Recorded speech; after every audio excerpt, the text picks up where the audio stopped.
It is the breakdown right here on Canadian Football Perspective. I got to ask here, DT, off the top, because I like to examine each of those calls a different way every time. How bad was the through the hands on Marcus Sales? You made it sound very dramatic.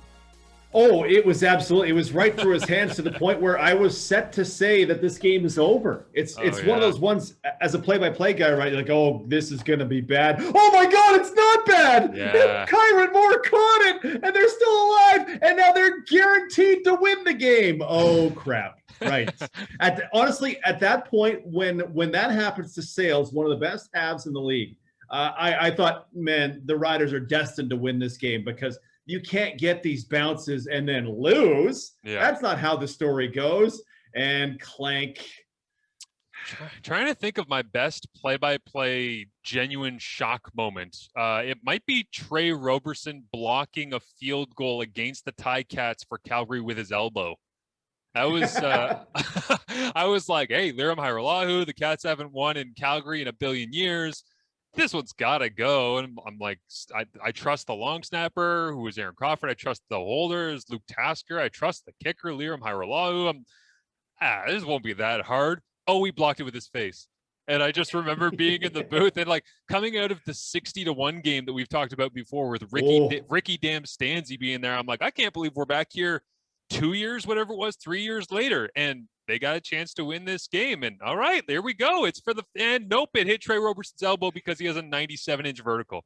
That was probably my genuine. How did you experience the Trey Roberson elbow block? I now have to go back and look at it. Like I got to pull it up on the CFL media site because I do not remember it at all. We just laughed. It was Morielli and I are calling the game on radio. And I remember we had to do like a little 10-minute post-game wrap-up kind of thing before we threw it back to the studio for the actual post-game show. And in the post-game show, we were watching the blocked field goal at the end, and we were trying to be articulate about it and break it down in a way that we thought would be entertaining. And it just came off as us giggling because we're like, that's ridiculous. Nobody should block a field because it was longer, so he drove it low, right? He didn't want to hang it up in the air. But it didn't come out like it was shot to the back of the offensive line's head or anything. I mean, it still had some angle. And it's funny because I watched it back, I forget why, a little while ago. And I ended up seeing, I'm like, okay, where's Trey Roberson? Because I know he blocks it. And I see where he is. And even just looking at him before the snap, he's as tall as everybody else. And I'm like, this is going to be crazy. And sure enough, the snap goes back. And all of a sudden, he's twice the height of the offensive line, blocking for it, and it hits him square in the side of the forearm as he's jumping up. And I just like, when you got room to kill like that, then man, that's a hell of a thing. Welcome to the show, everybody. Thank you for being here as always. Canadian Football Perspective podcast is brought to you by our friends at Fox 40. You already know that, the worldwide leaders in whistle technology.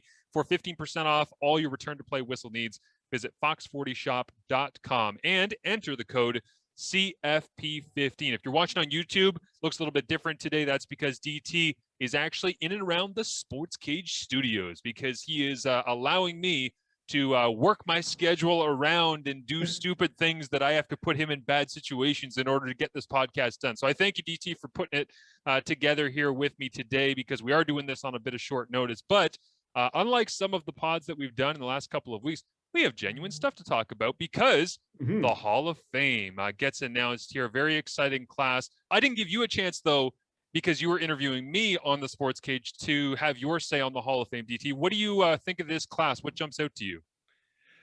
I think that you talked about the evolution of Nick Lewis in his career, and it really makes me want to go back and see early Nick Lewis because by the time I started charting football, he was Montreal Alouettes Nick Lewis, and he was big and he was slower than he was, but he was an absolute marvel, right? He'd be at that number 3 position to the field.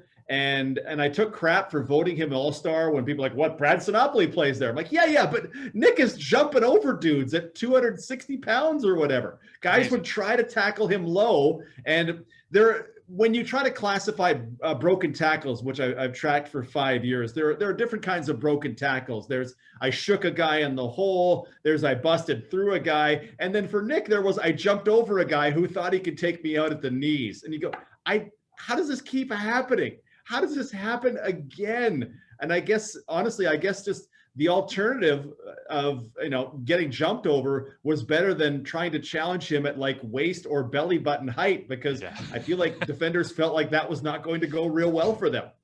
My standout memory, aside from that Decleater block against the Ticats that I mentioned there on my Sports Cage hit, is again against the Ticats.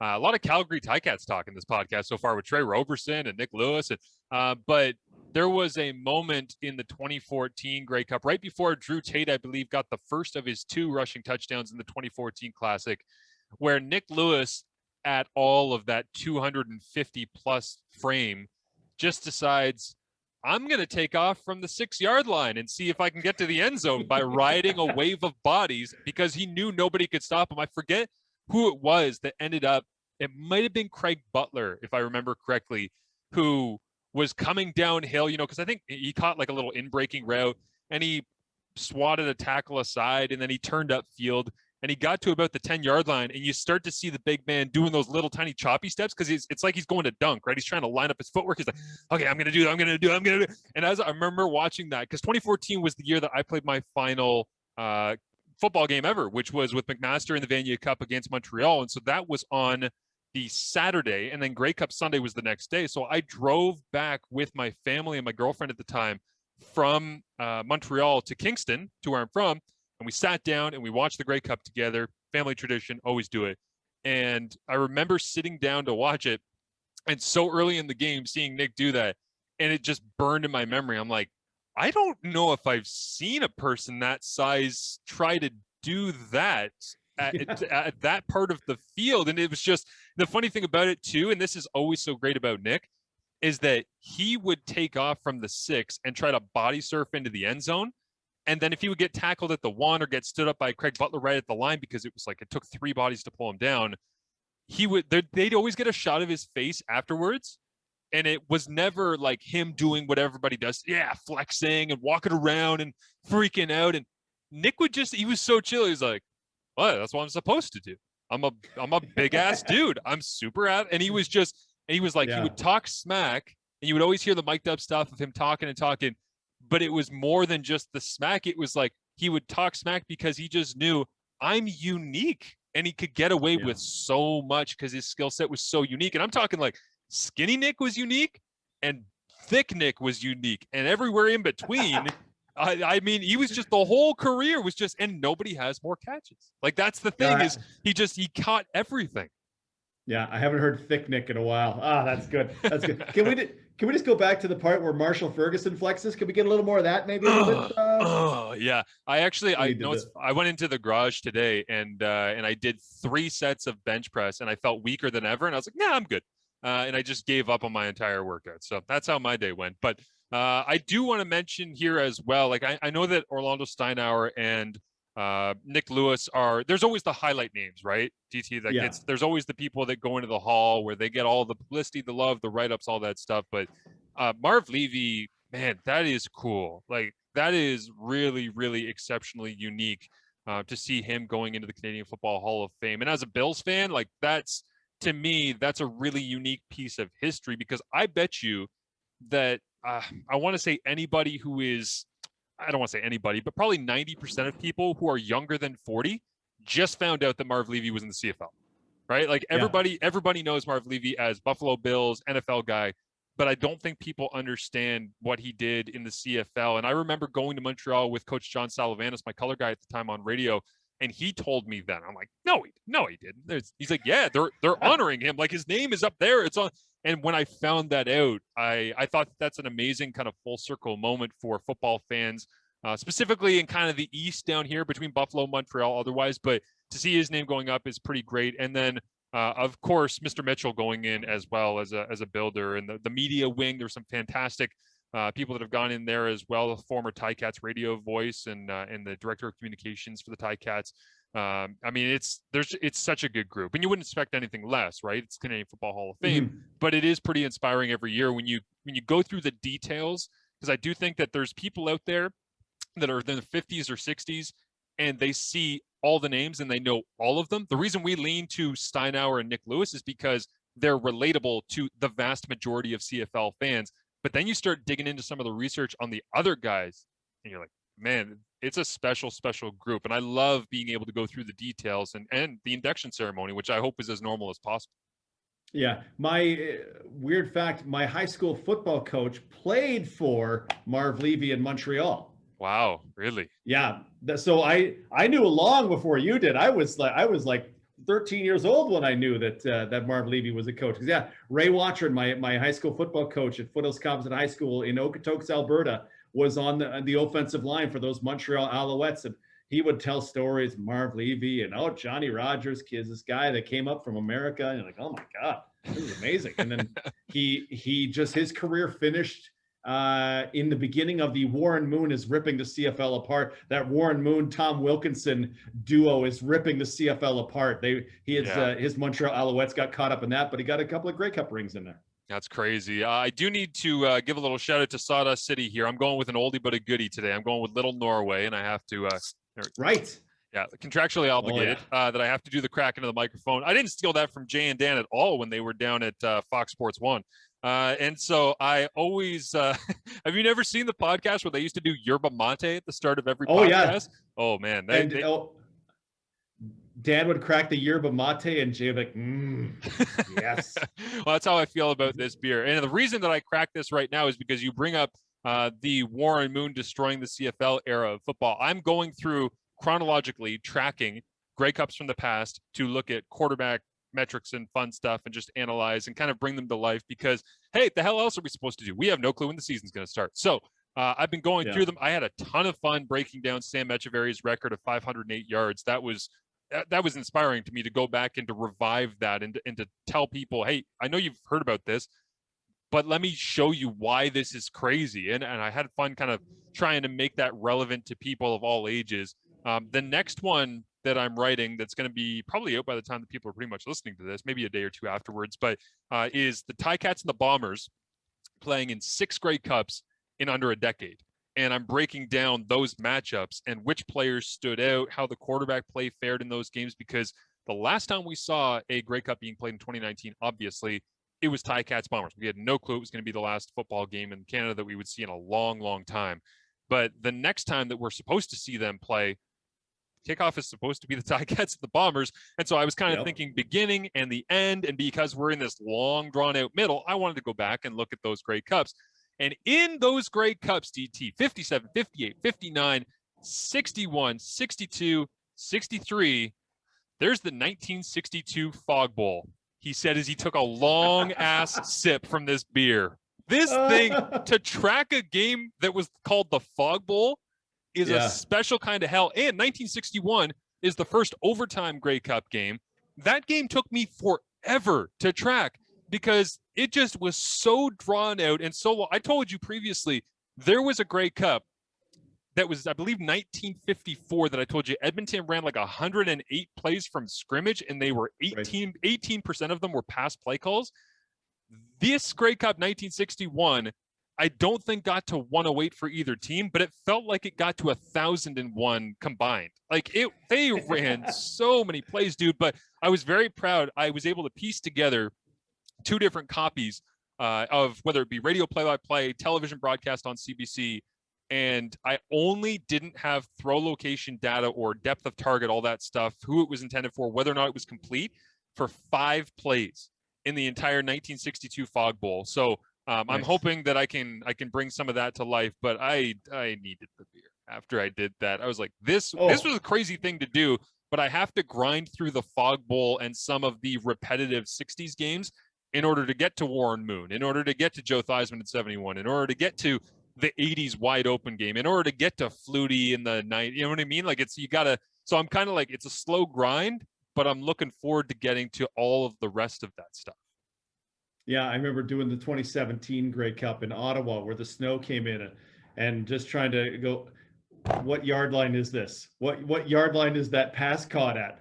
How on the XY, where is that on the horizontal? Is that 9 yards wide or is it 11 yards wide?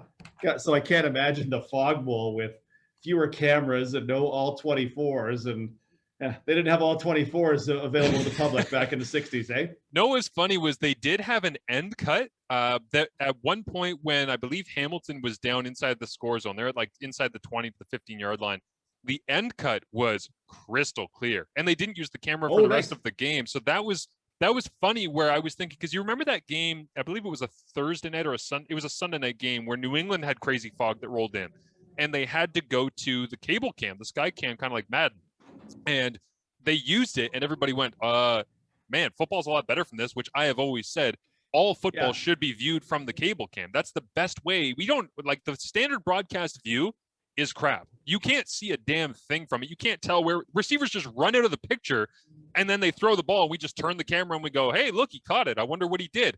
It'd be nice to actually see that stuff. So it was funny because in the Fog Bowl, it actually forced the evolution of the people that were directing that CBC broadcast, because they went to sideline cameras for live game action. And sometimes it was a throw directly towards the camera. And I was like, this is definitely the first time that must have been mind blowing for people at home to go, oh, I feel like they're running right into my living room, because it wasn't just perched up atop a stadium from the 50-yard line shooting down, at 55, I should say. So it was a cool experience to go back and check that out for sure. But it forced the evolution of some of that broadcasting stuff. And there was a lot of incredible players on that roster. But I will say, I'm going to, at some point on CFP, on the website, I'm going to write, I don't know if it's going to be like an oral history or a review or what, but when they have and I implore people to go back and check this out if you want, it's on CFL.ca's Grey Cup portal for 1962, is that when they end up delaying the game to see whether or not the fog is going to dissipate, which, by the way, delaying the game for 5 minutes, hoping that fog that's been there for 3 hours is going to leave, is amazing. But they decide to delay the game for 5 minutes, and then they say, well, we're going to send the teams back to their dressing rooms.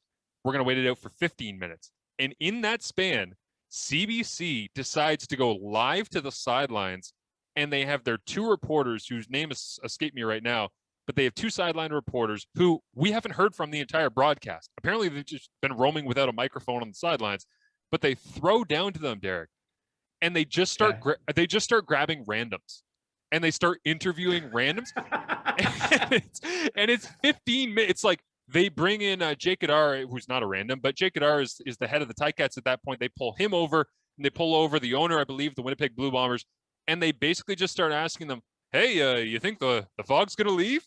And Jake Adar's like, I don't think so. I mean, it certainly doesn't look like it at this point. But there are some amazing interactions. At one point, they pull over a husband and wife who organized the halftime show and Miss Grey Cup. And Miss Grey Cup very obviously just wants to be on camera. Like, she's just there to get on national television.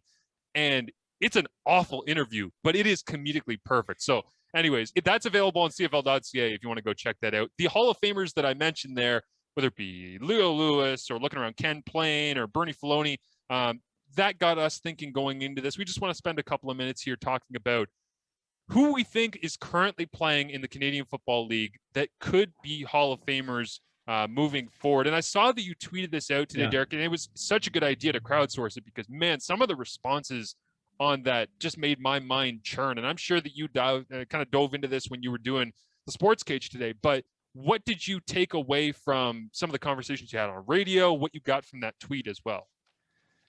Yeah, so there were a few that I'd forgotten. I just kind of went over the current rosters of each team, and there are a few that left my mind. And I ended up with a lot, actually. Like, I have on my list 19 guys that I would put into the Hall of Fame, and then 4 guys that I kind of want to see where they go and maybe need a fraction more. What was your criteria? Before you tell some of your list here, I'm wondering how you kind of differentiated. Was it just, hey, I think of that guy highly enough, or were you actually looking at, here's what you need to accomplish in order for me to give you this level of respect, expecting you to become a Hall of Famer? So there was nothing quantitative to it. There wasn't yet to meet this, but there are guys for whom I go, well, you played at a super high level, but it hasn't been enough in the CFL, so I'm going to need to see a couple more years of you. And there are guys that it was so easy, like, oh, Brendan Labatt, yeah, Hall of Fame, done. I don't have to think about much. I don't need to see exactly how many times he's been a CFL All-Star versus a West All-Star. You watch Brendan Labatt, you know how long he's been around. That guy's going to the Hall of Fame. Just some of it's easy, but it was a radio one. But writing an article for CFP, I would dive into it more and go, well, Justin Medlock compared to every other kicker of his era has generated 75 more points above expected versus any other kicker, including Rene Paredes, who also should be in the Hall of Fame, like that kind of thing, right? But for the radio one, I just kind of started listing them off, and people were fantastic with. For some reason, I left Andrew Harris off the list initially, which is insane because that dude is walking into the Hall of Fame regardless. And I talked to Jeremy O'Day, the Riders GM, on the Sports Cage today. If you can, guess who the first name, when I said to him, what current CFLer should eventually be in the Hall of Fame? Guess who he chose.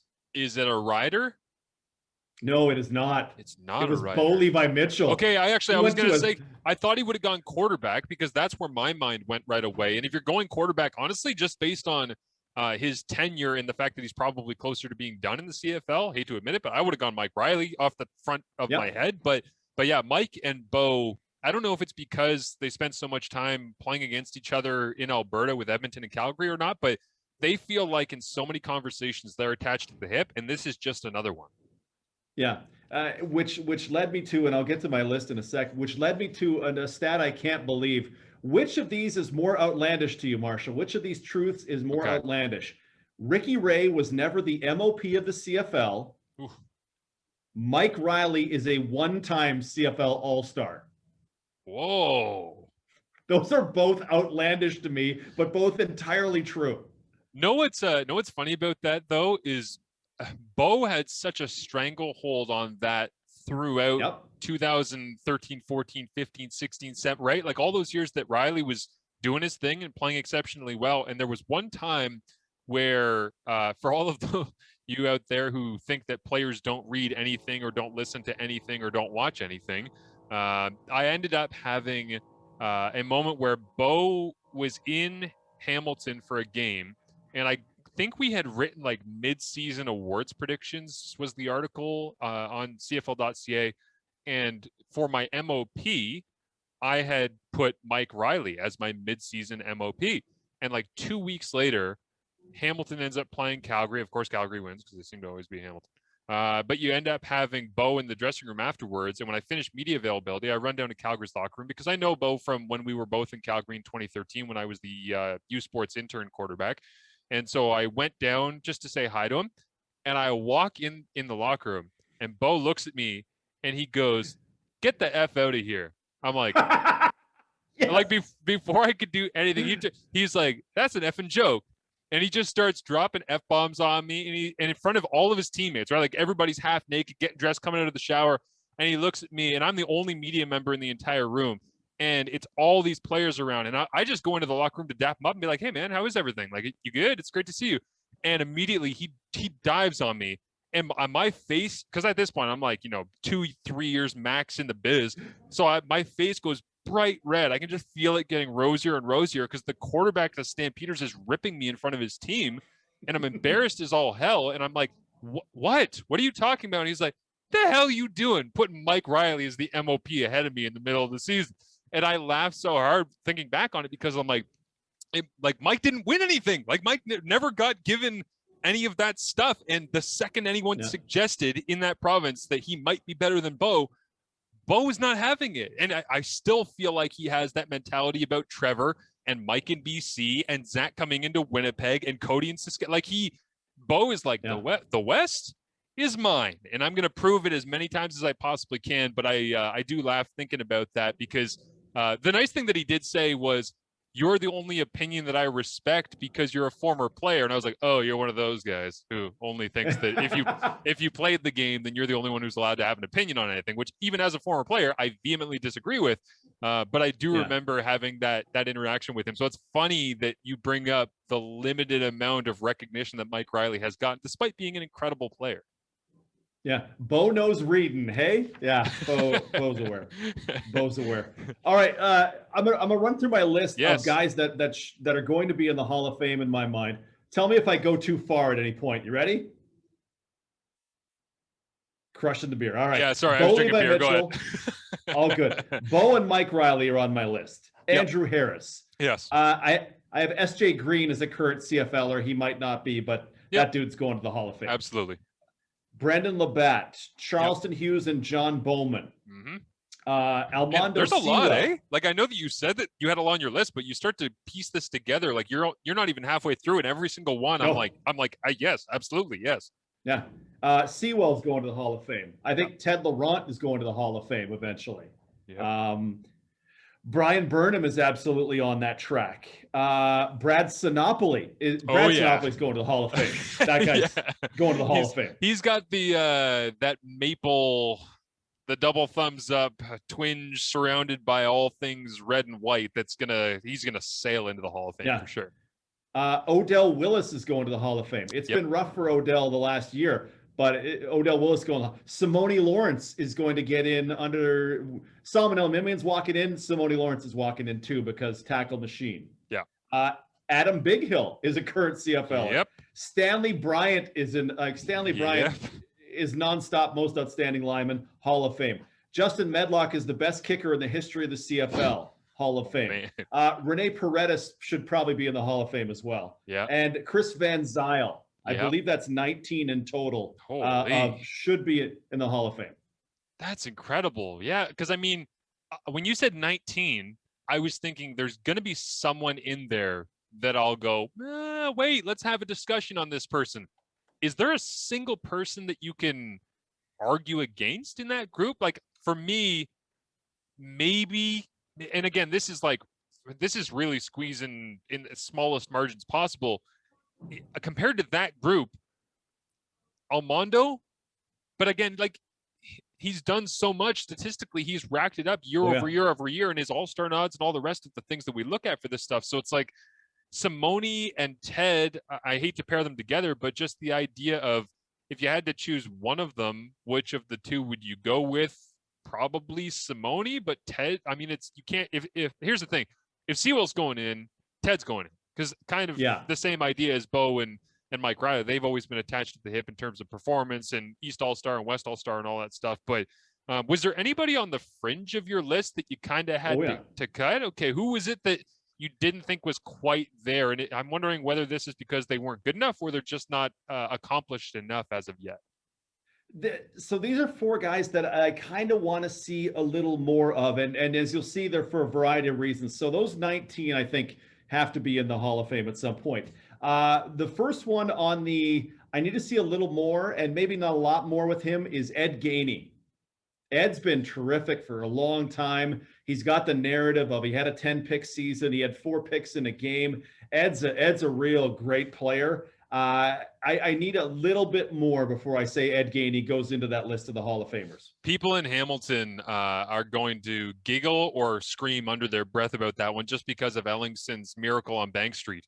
They're going to end up saying Hall of Famer. I mean, he got run out of town because he couldn't knock the ball down. But you look at what he's done in Saskatchewan, and you look at his career at large, and it's like, yeah, I mean, he's absolutely on that fringe. Now, it's interesting being on the fringe though, because the size of the group that we just talked about that are locks and Gainey playing in that same era, like I could see him getting pushed down the line, and I wonder how long he has to wait in terms of his era of players, because there are so many of them. Yeah, and you can only, I mean, to keep it fair and to keep it the Hall of Fame, you can only put in so many at a time. We can't be the NBA Hall of Fame where we're putting in 47 people every year, okay? Yeah, exactly. So Ed Gainey is on my just about list. I had a tough time. Because I love Micah Johnson. Like I love Slurpees. Like I love Micah Johnson, and he's one of the reasons I'm so glad I started tracking CFL plays, because that guy straight up murders people on the interior. Yeah. Has he done it for long enough, and will he get to do it for long enough? Because I believe he'll be 33 this season. I believe he'll turn 33 this season. Don't quote me on that, but I wonder if there's enough time for him to put together 2 seasons of absolutely destroying people from the inside. Yeah, interesting. Also, I want to ask here, is Sean Lemon on this list? Because I feel like there's a lot of similarities for what you're talking about with Micah, but off the edge from Sean. Sean in the Odell Willis kind of category, right? Right. No one's proposed Sean to me. I should have, because he's been a contributor on the show and he's been helpful to me in my work. I have to go back and look, but I only asked that because I know you're a huge fan. That's a hard one. Like I know how much you love Yeah. what he does on the field and how much he impacts the game. So I assume that if we're talking, Odell, Micah's impact and being fringy, I'm like, he's kind of, for me, it's like he's had the impact of Micah. He's got the style and the actual position of Odell. So but again, like you're talking about being 20 plus deep, and where does Sean rank in that big picture of all-time greats? I don't think that if you ask people to name the iconic players of this generation of CFL football, Sean Lemon's going to be in the top 10, 15 off the tip of their tongue. And maybe that's the purest way to go about this. I actually would be interested, and maybe we'll throw this out there on CFP because it is kind of the Hall of Fame announcement week here, but who are the players right now that define CFL football for you? Give us a top 3. Maybe we'll throw up there of players that define this era for you, because that's a different question than all-time greatness or statistical greatness. It's who would you remember in 20 years when I say 2019, 2015 to 2019, who will you remember? Because Sean's not high on that list, but that's also because he doesn't play a sexy position necessarily, and he's moved around a ton between franchises. Yeah, and in that period that you mentioned, he's probably number 2 in quarterback pressures in that time behind only Charleston Hughes. This one is kind of hampered by some NFL stuff, and I just maybe it's just one more year. Willie Jefferson. I might need one more year because that's the highest heights that almost any defensive end has played at, what he did in 2019. I just need a fraction more, and then he'll be a no-brainer. How much more does he have to do, right? Because there's a difference between the compilers and the people who are sensational in short runs. And I do think that a Hall of Fame, you can't come in for 2 years, go crazy, leave, and be a Hall of Famer. I mean, even like Flutie, people might say, well, he wasn't around forever. He was around long enough. Like he was 8 years. Yeah, like these franchises and between BC and Calgary and Toronto, and like he had his impact on the league long enough to be able to have that conversation in short spurts. I think there's no question that Willie's one of the most dominant things that we have ever seen. So I do think that his window of expectation for how long he has to play and how long he has to sustain that greatness is probably shortened by the fact that he is so damn good. And the other thing is, we always talk about in NCAA football Heisman moments, right? Where a guy, Johnny Manziel's got to fumble the ball against Alabama, pick it up, scramble to the left, and throw a touchdown in Tuscaloosa. Willie Jefferson has his Heisman moment. It's beating up on everybody in and around the Toronto or the Hamilton Tiger Cats organization that was playing offensive tackle in the 2019 Grey Cup. Aside from other things, I mean, playoff games where he has the pick 6, not mistaken, right? Like I'm thinking back to that one as well. So he's been in that marquee spot at the same time as he's been around a little bit, but I think he's going to get there's going to be some expectation there that he sticks around for at least another 3-4 years. But based on Willie's social media, I don't think he's going anywhere.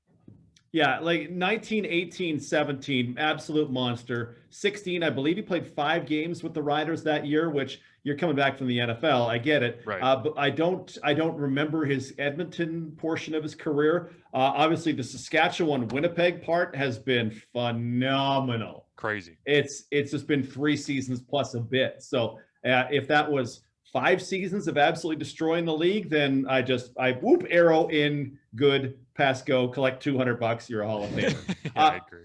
The last one is a little deeper cut, and if anybody who is great with offensive line play wants to hit us up and chime in at DT on SC. As I went through the list, I wondered about, will I, say 5 years from now, think that Christian Matt is a CFL Hall of Famer? Oh, I thought that you were going to go Revenberg. I thought that was I thought that was going to be the one, but yeah, Christian Matt is the more experienced of the two, right? So he's closer to the doorway, I would say, in that spot. But let me pull it. I'm going to tilt the camera so I can pull my phone. Like, Matt is not particularly old, and that guy is just 18 games a year. I'm in the middle. I'm on where do you need me? You need me to play tackle? Cool story, bro. I'm going to do that. And it doesn't really get a ton of love from outside of, I assume he's beloved. Oh my God, he's 35. Never mind. But he is nonstop. I honestly thought Matt was quite a bit younger than that. Well, but the only reason nonstop 18 games a year from that guy. Yeah, I'm with you. Revenberg, I believe, was drafted in 2015 or 16. So I think that he's still sub 30. You know, if we're doing one of these lists like they do with the media types, where it's the top 30 under 30, there's no question Yeah. that Rev is in that kind of demographic in terms of having the hope. And it is funny though to think guys that you just respect watching them play so much, because Matt's pretty high on that list for me, but Rev is right there alongside it. And like you say, Brent Labatt. One-time East All-Star? What the hell? Yeah. How is Christian Matt a one-time All-Star in the division? Anyway, well, sorry. So I'm just trying to think though. So he's played the majority at center, no? Yeah. Okay, so from what I've seen, yeah. Let's think East centers. You've gone up against Sean McEwen, Mike Filer. Yeah. And who would have been in Ottawa for a while there? They've kind of been. It's Mateus now. Oh, John Gott would have been it for a while. Oh yeah, true. Yeah. Okay, I get it. So I mean, that's the thing is, awards are great because they're given to great players, but you also get squeezed if you happen to be in a great division. One of my favorite things in sports is to think about, because I've always been fascinated by this as a kid growing up in the 90s, the fact that, okay, MJ left to go play baseball for a couple of years, and you ended up having the Houston Rockets do their thing, and the Utah Jazz look better, and the Seattle Supersonics look better. And it's like, if MJ never leaves, do we even give a damn about the Rockets? Like, does Drexler get moved to the Rockets, and does Olajuwon get a championship? And I always think of that in modern NBA times, where it's like, if Steph Curry doesn't exist, how many times has Portland won a championship? Like, because CJ McCollum and Damian Lillard are crazy. And I'm sure there's a ton of hockey context to that as well that you could apply of, you know, if Boston isn't what Boston became for a while there, what other franchises would have jumped up in and had a lot of success. But for me, when I think of Christian Matt's spot, it's like, he's really, really good, but he got squeezed because there were guys that other people deemed to be better. And that also, like, let's be real about this, the CFL voting structure, there's a lot of times where it's local markets banding together and voting for people that they believe are the ones that should be, given credit. And I've never been a fan of that. Quick story for you on this that I found funny. Peel back the curtain here on CFL voting, because I don't know how often this happens in other markets, but I remember one time I got my CFL voting ballot, and Coach John Salavanis, one day when I came in week 20, 21, whatever it was, final regular season game, he said, hey, we're all going to get together afterwards and talk about who we're voting for, so we don't split the votes, to make sure that whoever we agree on is going to end up. And I said, sorry? What? And he said, yeah, I mean, we don't want somebody to miss out on an award from, the team award from the Ticats, because we're splitting votes because we all have these varying opinions, and we're not putting together a unified bid to get somebody from the Ticats the best opportunity to win the award. And I said, John, I already submitted my ballot. Like, I did it off of what I've seen. I trust what I see. I know what I've seen. And he was, you're just a kid. What are you talking? I said, I might be just a kid, but I also believe in democracy. Like, I also believe in the idea that I'm allowed to have my ballot count as my ballot and to be able to have my say on these things that I'm seeing. So that one in Montreal, if you're splitting media members from different publications, maybe rival publications, maybe different languages that are being asked to vote, I don't think there's that synchronicity. And it honestly might have hurt Matt. They might have had other nominees where it's like, hey, let's go with a tackle as our offensive line nominee or something like that. Yeah, it's I'm still blown away that he's 35. I really thought he was like 29. I really thought he came in young, but 2010 draft from Laval, and 10 years of being an absolute rock. But I may have to go back and amend the list there. I'm just glad you found out now, because think about how devastated you would have been if you retired in 2 years and you're like, he's only 31. No. Exactly. What is this, the COVID year where everybody retired at 28 and 30? My goodness, no. Yeah, I'm terrified. When you were voting, I'm terrified of tweets coming up that start with, we'd like to wish blank a happy retirement these days. Like, I keep seeing them come across the timeline, and every time I'm like, dude, and then I'm like, oh, it's just Jesse Joseph. We're good. It's fine. It's going to be, soon it's going to be Brandon Banks or somebody Willie's going to decide that, no, I can make too much money doing something else. I got this on the side. I'm good. Yeah. No, please. Hey, you mentioned all-star voting. They finally split it up that you vote for two linebackers and then a cover linebacker, which was something that was coming a long time. I always found that I kind of took it a little too far, I think, in that I always looked at it. Well, I have 5 receivers, and they're all going to be boundary slot backs. So what is that really doing? Or I'm going to have 2 linebackers, and they're both going to be middle linebackers, and there's going to be 2 left tackles and 2 boundary corners. This isn't. Is that what we're voting for? So I would take it down to like position by position, and I would pick a right tackle. So it'd be like Stanley Bryant plus Jamarcus Hardrick, and I'd be the one guy who didn't vote for Derek Dennis. And then if anybody found out, I'd get yelled at. Or how is Tavon Smith on your list for All-Stars? He was the best boundary wide receiver. What do you want from me? Yeah. And I still don't know where to entirely go with that, because I was talking to David Sanchez one day, and he said, if you gave me Trey Roberson and Winston Rose, I could have a pretty good field side cornerback. I'd be okay with that. And I thought, yeah, that makes a lot of sense. If you put one of those guys in the field, they'd probably be okay. Yeah. LJ McCray plays there, but yeah. Okay. So how do you approach that? Honestly, I try to do it by the quality of the play in front of my eye without doing all of the position specific. I love that you do that though, because I think that's the smartest way to do it. Shocking. DT did something smart, but the idea of sectioning these things off is, I think it's honestly the right way to do it, because I like the idea of you play that position. We should honor you for playing that position if we're going to label it as that position. But if we're just labeling it as you're an all-star corner, then yeah, I'm going to take the 2 boundary corners. It's going to be Delvin Breaux and Trey Roberson. If we're doing running backs, then it's going to be William Stanback coming out of this year with Andrew Harris, probably. It's like, yeah, if we're going to do it that way, the way that it's listed as just who's the best at their position, then yeah, because we're not doing it field boundary. We're not doing it at left, right. I mean, so I just do it based on who I think is the highest talent. And honestly, in that voting process, a lot of the time, it's the name that jumps out to you. Like if I scroll through, I really enjoy the voting process for the All-Stars because it's the guttural reaction. And I try not to let the big name, the star power influence me. But there are some times where you see somebody, and because you and I watch so much game film and the live broadcast as well of the CFL, sometimes there's just moments where it jumps out to you where you see somebody's name and you think, man, that guy is underappreciated. And it's not trying to do the hipster pick where you go against the grain, but you see someone you think they're so underappreciated, and you see a big name that everybody loves. It's like, yeah, like for me, a great example of that, not, Tycat homerism, was Revenberg against Stanley Bryant. I'm like, Stanley Bryant is incredible. But that year specifically, I went back and I watched all of Revenberg's games just to see how many great clips I could pull of him doing incredible offensive line things. And at least 10 to 15 times a game, he did stuff where it was, he owns, 2 guys and is able to get to the second level, and he forearm shivers Solomon Elamimian, and then he goes and gets the free safety. You're like, how do you do that? That doesn't make any sense. So I think that the requirements of what Rev was asked to do that year in June Jones' offense, getting in there, I mean, the amount of screens that they ran, the smoke screens out to Brandon Banks, where he would chuck a D tackle, get out to a corner, chip him, and keep running to a halfback.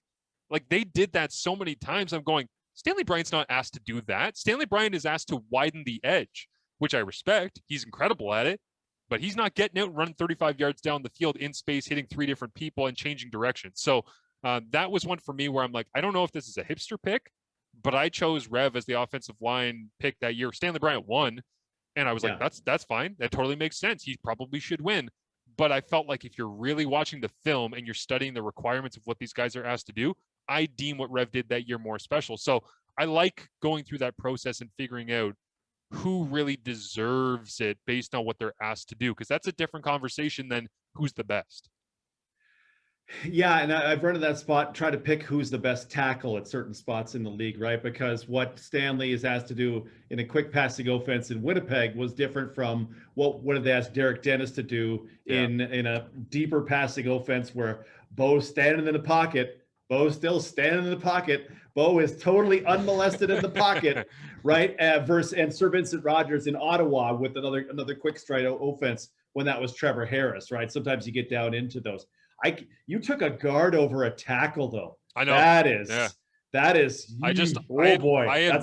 had watched so much Revenberg. My brain was so polluted at that point that I couldn't not appreciate what he was doing. And I even told him, I'm like, listen, man, I voted for you, and I bet you don't win. And he's like, oh, I know I'm not going to win. Like, everybody's going to vote for Stanley. I'm like, well, I voted for you just because I actually watched what you do. Because I think a lot of people are like, that dude, Stanley Bryant's a monster. He's the best tackle. He gets the award. Well, it's not called the best tackle award. It's called the most outstanding lineman award. So for me, Oh, Marsh. I was thinking that if you're the most outstanding lineman for what you do in my eyes, then yeah, I get it. Like I was wrong in the eyes of the voters. I was in the wrong, but I stand by that take because it wasn't a fly-by night. Hey, I'm just going to vote for a guy because I talked to him in the locker room. It was, no, I don't care if I know you. I don't care if I'm friendly with you on game day, on training camp day one. Otherwise, I watched what you did and I saw how specially was it what he did. And I was like, well, I'm going to try to honor what you did because you put the work in and I put the work in to watch it. Yeah, there was a season where, and I hope we're not talking about the same season where Bryant, I had him allowing 9 quarterback pressures in 18 games. He's great. Like, He's great. Yeah, I know. That's just to put your brain around that and go, okay, well, you played Charleston Hughes and you played this guy and you blocked it and you just swallowed them whole. And yeah, the quick strike offense helps in some in that, but just monsterific. Have you ever had to you ever had guys text you and go, "Hey, who are you voting for All-Star?" and you had to tell them it wasn't them? I had that actually from a punter. Isn't that the worst? I had that from a punter, and you probably know which punter it was. No way. Yes. Which I've experienced multiple times. Special teamers seem to feel more jilted by this stuff. It seems like than positional guys. Most positional guys are like, whatever, man. Like I still get my paycheck. I don't really care. But if I don't know if there's specific bonuses that are built into certain special teamers and what they like to do. But that's always a challenge. That is going to do it for us this week on the breakdown. DT, again, thank you for working around all this stuff. We are looking forward to getting this out, getting people's feedback on all this. If you want to follow Derek, at DT on SC is where you can find him. I'm at TSN_Marsh. Reminder, as always, the Canadian Football Perspective podcast is brought to you by our friends at Fox 40, the worldwide leaders in whistle technology. For 15% off all your return to play whistle needs, you can visit fox40shop.com and enter the code CFP15. And as always, a big shout out to our friends at Sawdust City Brewing. It is always great to have them on board. Sawdust City Brewing Company offers brewery fresh beer delivered directly to your door. Visit their website at sawdustcitybeer.com to shop their wide variety of brews and to learn more. This April, CFP listeners are getting an exclusive promo code. Use CFP during checkout to receive free shipping on all orders over $100. Shipping is available to Ontario residents only. Sorry, Riders fans, must be of legal drinking age. Coming up for you on Friday, we are going to have our weekly Sawdust City tasting, something we're doing every Friday that comes out on YouTube and on our social at CF Perspective. And this week it's going to be Connor and Wade holding it down for you as they're going to be talking with Sawdust brewmaster and co-founder Sam Corbet, as he is going to end up talking about all things Narnia IPA, which I actually have not been able to have yet, but it looks delicious. So I'm looking forward to getting that. I won't have it this weekend though, because they're ripping my wisdom teeth out of my head coming up on Thursday. So I'm going to be down and out. I'm going to be gassed, and I'm looking forward to giving you a full report and hopefully getting back to 100% in time to do the A block coming up at the start of very next week. Thank you as always for listening. We do appreciate it. Follow us at CF Perspective, and we'll talk to you next week right here on The Breakdown.